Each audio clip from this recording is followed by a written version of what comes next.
the very dishonest media, those people right up there with all the cameras. How does Donald Trump follow the Nixon playbook? Consider this press conference from October 1973 in the East Room of the White House. I have never heard or seen such outrageous, vicious, distorted reporting in 27 years of public life. What is it about the television coverage of you in these past weeks and months that has so aroused your anger? Don't get the impression that you arouse my anger. One can only be angry with those he respects. And here is Donald Trump last January in the very same room. Tomorrow they will say, Donald Trump rants and raves at the press. I'm not ranting and raving. I'm just telling you, you're dishonest people. But, I'm not ranting and raving.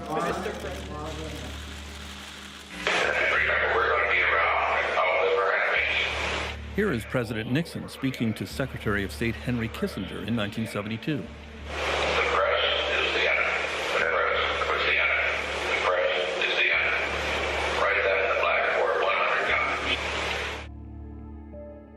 Echoed by Donald Trump's infamous tweet, "The fake news media is not my enemy, it is the enemy of the American people." There is the president. Nixon resigned from the presidency in the face of obstruction of justice charges. And now Trump is being investigated on the same alleged crime.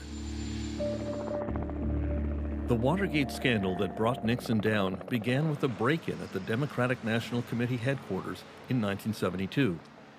The burglars were caught and tied to the Nixon campaign. The key question came at Senate hearings from Republican Howard Baker.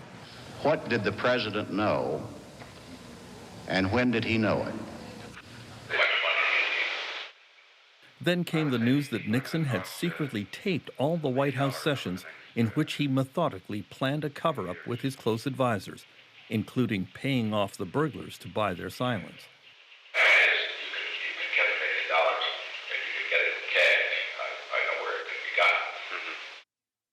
Yes, I appreciate that. In the Oscar-winning movie All the President's Men, Robert Redford and Dustin Hoffman play Washington Post reporters Bob Woodward and Carl Bernstein, who won the Pulitzer Prize for their Watergate coverage. Today, Woodward is writing a book about Donald Trump. Nixon famously said on those tapes, "It's not the crime that gets you, it's the cover-up."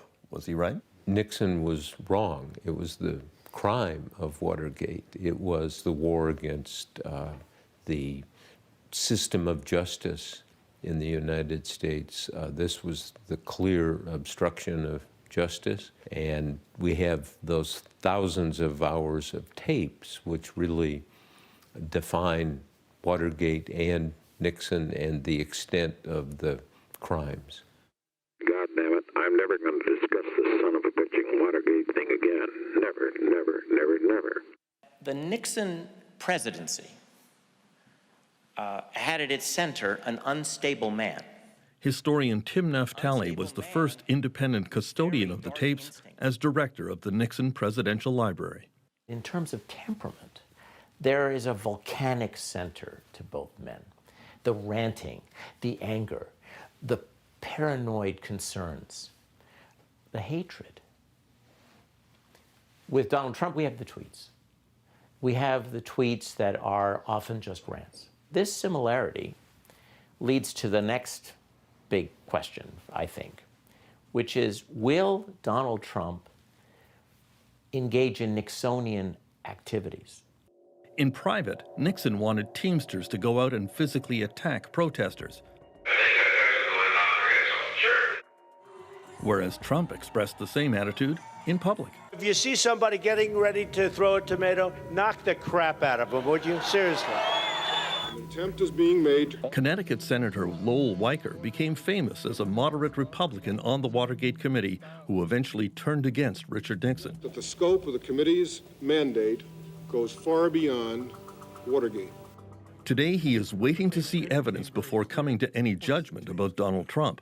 I started out as a Richard Nixon lover, and it was only after I had facts in hand that I turned the other way.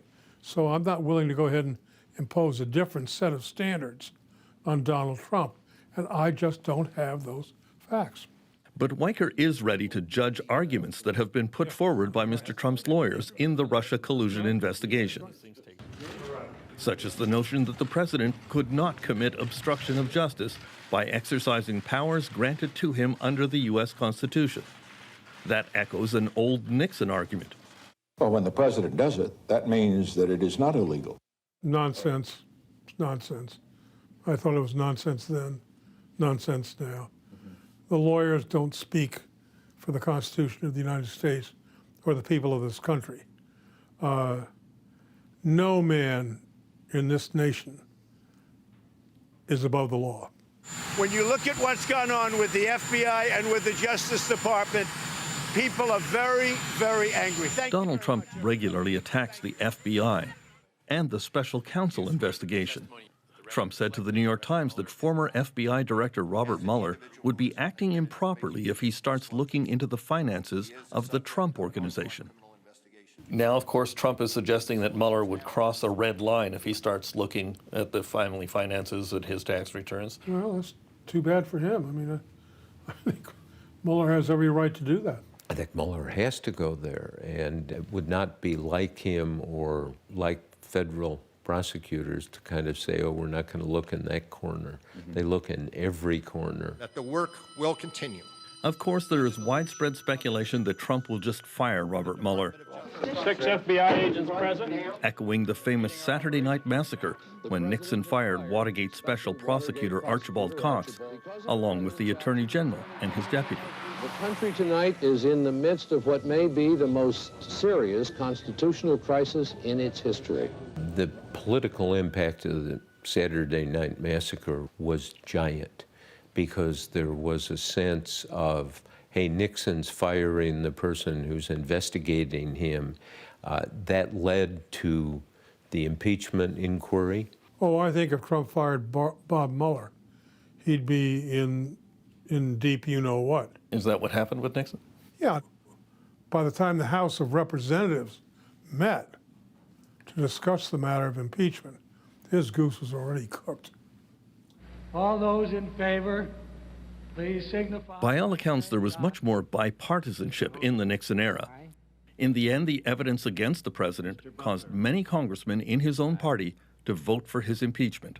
Mr. Cohen. Could that happen today? The Republicans run the House, the Senate, and the White House. The best thing that we could have happen is in 2018 to have the Democrats take control of one House. It doesn't have to be two. One's fine. Oh, my goodness. If the Democrats take one of the houses of Congress, let alone both of them, one can anticipate public hearings. I'm not saying that you can anticipate impeachment. It's a tough political process that will require a lot of Republican support for it to happen. But you'll have public hearings. It's going to be on television and on the web all the time. And that would have an eroding effect on President Trump's support and his legitimacy, just as it did for Richard Nixon. What, in your view, finally kind of turned Nixon's allies against him? Great question. Nixon, from the Watergate burglary to the resignation was 2 years, 2 months, and it was continual drip, drip, drip of tapes, evidence, testimony, memoirs, people doing television interviews. It was a giant barrage of evidence. If Nixon had burned those White House tapes, do you think he would have survived? He definitely would have survived. You need, in an investigation like this, a path to proof. Those tapes were proof. If you don't have that path, it's hard. Even if the Democrats take control of the House of Representatives in the midterm elections this year, and if the House then votes for impeachment, it would still take a 2/3 vote in the Senate to actually remove Trump from office. With today's Republican Party, that possibility seems quite remote.